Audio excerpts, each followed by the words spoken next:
এত এত ইসলামিক দলের ভিতরে সঠিক দল আসলে কোনটি, কিভাবে আমরা চিনব?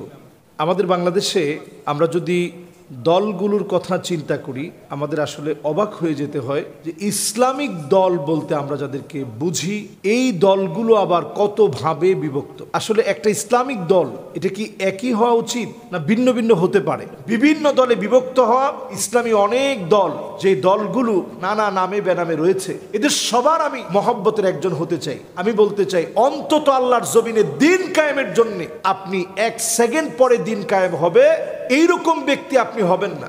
আপনি একজন আলেম, আপনি কোনো জালেমের পা চাটা গোলাম হবেন না। আপনি ইসলাম প্রতিষ্ঠা করার জন্য সংগ্রাম করেন, আপনি চেষ্টা করেন। আস-সা'য়ু মিন্না ওয়াল ইতমামু মিনাল্লাহ, চেষ্টা আপনার পক্ষ থেকে হবে, আল্লাহ পরিপূর্ণতা দান করবেন। ইসলামপন্থীরা যারা ইসলাম প্রতিষ্ঠিত করতে চায়, তাদের সবসময় একটা কর্মপদ্ধতি হচ্ছে ইহতিসাব, আত্মসমালোচনা, নিজের সমালোচনা নিজে করব, এই মানসিকতা তাদের মধ্যে রয়েছে। জেলখানায় যাওয়ার পরে সবাই মনে করে জেলে যে হুজুর আসছে মানে জামাত শিবির। এক্ষেত্রে বলবো, যারা সবচেয়ে বেশি জুলুমের শিকার, যারা সবচেয়ে বেশি জেল খেটেছে, যারা সবচেয়ে বেশি অত্যাচারিত হয়েছে, জালেম যাদেরকে চিনে, যাদের উপরে জুলুম করতে পারলে জালেম মনে করে ইসলামকে শেষ করে দেওয়া যাবে, এই লোকগুলাকে আপনি বেহক বলতে পারবেন না। যুগে যুগেই এই পরীক্ষায় কারা উত্তীর্ণ আপনারা খুঁজে খুঁজে দেখবেন, এই দায়িত্ব আপনাদের। একটা মাছ কিনতে গেলে যদি আমরা খুঁজে খুঁজে দেখি, আমার মুক্তির জন্য যদি আমি একটি রাজনীতি করি, ইসলাম প্রতিষ্ঠা করার জন্য যদি কোনো আন্দোলন করি, আপনি খুঁজে খুঁজে দেখবেন কারা যুগে যুগে মাজলুম হয়েছে, কারা পরীক্ষায় উত্তীর্ণ হয়েছে, মাথা নত করে নাই বাতিলের কাছে। আমি একজন পরীক্ষিত আলেম, উনার কাছে 11 বছর 16 দিন যিনি জেলে ছিলেন, উনার কাছে গিয়েছিলাম। উনি বলল, জেলখানায় যাওয়ার পরে তারা মনে করে সবাই জামাত শিবির। জেলখানায় যাওয়ার পরে সবাই মনে করে জেলে যে হুজুর আসছে মানে জামাত শিবির। এটা বলার উদ্দেশ্য হচ্ছে এই, আসলে যত আমরা মতানৈক্য, মত পার্থক্য দেখি না কেন, প্রকৃত পক্ষে যদি আপনি দিন বিজয়ের কাজ করেন, এই কথার উত্তরে প্রথমে আমি বলবো যে সামান্য একটা দোকান অথবা ব্যবসা দিয়ে যদি আমরা চিন্তা করি, আমরা একটা ব্যবসায়িক ক্ষেত্রে যখন ব্যবসা বাণিজ্য করি, যদি এখানে একটাই দোকান থাকে, অন্য আর কোনো দোকান না থাকে, তাহলে যে স্বৈরাচারী মনোভাব তৈরি হওয়া সম্ভব। সেই লোকটা যেভাবে ইচ্ছে সেভাবে আপনার কাছে ব্যবসা করবে, ব্যবহার খারাপ করবে, এটা যেমন সম্ভব, ঠিক তেমনি একটাই দোকান থাকার কারণে যেভাবে আপনি সমস্যায় পড়বেন। ইসলামিক দল যদি শুধু একটাই হয়, কখনো কখনো এমন হতে পারে এটার মধ্যে স্বৈরাচারী মনোভাব তৈরি হতে পারে। এই জন্য ইসলামিক দল অনেক হওয়া এটা দোষণীয় কিছু নয়। এবং নবীজি সাল্লাল্লাহু আলাইহি ওয়াসাল্লামের কাছে আল্লাহ রাব্বুল আলামিন যখন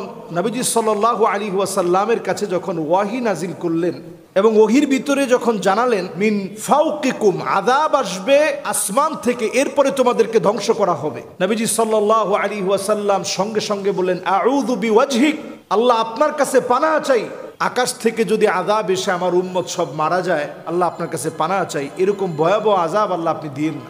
এরপর নবীজি সাল্লাল্লাহু আলাইহি ওয়াসাল্লামের কাছে আল্লাহ রাব্বুল আলামিন যখন জানালেন, আউ মিন তাহতি আরজুলিকুম, অথবা পায়ের নিচ থেকে আযাব আসবে, হঠাৎ করে একটা ভূমিধস আসবে, ভূমিধসের কারণে মানুষগুলো অকাতরে মারা যাবে, পায়ের নিচ থেকে আযাব আসবে, মানুষগুলো অকাতরে মারা যাবে। সহিহ বুখারীর হাদিস এটি। এরপর নবীজি সাল্লাল্লাহু আলাইহি ওয়াসাল্লাম আরেকটা বার বললেন, আউযু বিওয়াজহিক, আল্লাহ আপনার কাছে পানাহ চাই, আমার উম্মতকে আল্লাহ মাটির নিচ থেকে আযাব দিয়ে আল্লাহ আপনি ধ্বংস করে দিয়েন না। এবার তৃতীয় অপশন দেওয়া হলো, আউ ইয়ালবিসাকুম শিয়া, এমন একটা অবস্থা হবে দলে দলে আপনার উম্মত বিভক্ত হবে, ওয়ায়ুযিকা বা'দুকুম বা'সা বা'দ, একজন আরেকজনকে মারার জন্য প্রস্তুতি নিবে। এটা হচ্ছে একটা ভয়াবহ বিষয়। যখন এই অপশনটা আসলো, নবীজি সাল্লাল্লাহু আলাইহি সাল্লাম, হাতানি আহওয়ানু আও আইসার, দেখা গেল যে উপরের দুইটা থেকে অন্তত আযাব তো আসলো না, উম্মত তো আর মারা গেল না। আকাশ ফেড়ে বড় বড় আযাব এসে যদি উম্মত মারা যায়, ধ্বংস হয়ে যায়, অথবা নিচ থেকে যদি আযাব এসে উম্মত ধ্বংস হয়ে যায়, এই দুইটা অপেক্ষাকৃত নরম, অথবা বলেছেন যে অপেক্ষাকৃত সহজ হচ্ছে, না হয় আমার উম্মতের ভিতরে একটু ফাটল থাকলো। এই জন্য অনেক দলাদলি, বিভিন্ন দলে বিভক্ত হওয়া, যে দলগুলো নানা নামে বেনামে রয়েছে, এদের সবার আমি মহব্বতের একজন হতে চাই। আমি বলতে চাই, অন্তত আল্লাহর জমিনে দিন কায়েমের জন্য আপনি এক সেকেন্ড পরে দিন কায়েম হবে এইরকম ব্যক্তি আপনি হবেন না। আপনি কোনো জালেমের পা চাটা গোলাম হবেন না। আপনি ইসলাম প্রতিষ্ঠা করার জন্য সংগ্রাম করেন, আপনি চেষ্টা করেন। আস-সাইয়ু মিন্না ওয়াল ইতমামু মিনাল্লাহ, চেষ্টা আপনার পক্ষ থেকে হবে, আল্লাহ পরিপূর্ণতা দান করবে। এক্ষেত্রে বলবো, যারা সবচেয়ে বেশি জুলুমের শিকার, যারা সবচেয়ে বেশি জেল খেটেছে, যারা সবচেয়ে বেশি অত্যাচারিত হয়েছে, জালেম যাদেরকে চিনে, যাদের উপরে জুলুম করতে পারলে জালেম মনে করে ইসলামকে শেষ করে দেওয়া যাবে, এই লোকগুলাকে আপনি বেহক বলতে পারবেন না। যুগে যুগেই এই পরীক্ষায় কারা উত্তীর্ণ আপনারা খুঁজে খুঁজে দেখবেন। এই দায়িত্ব আপনাদের। আপনি দিন বিজয়ের কাজ যেখানে করতেছেন, এটাই আমাদের কাজ।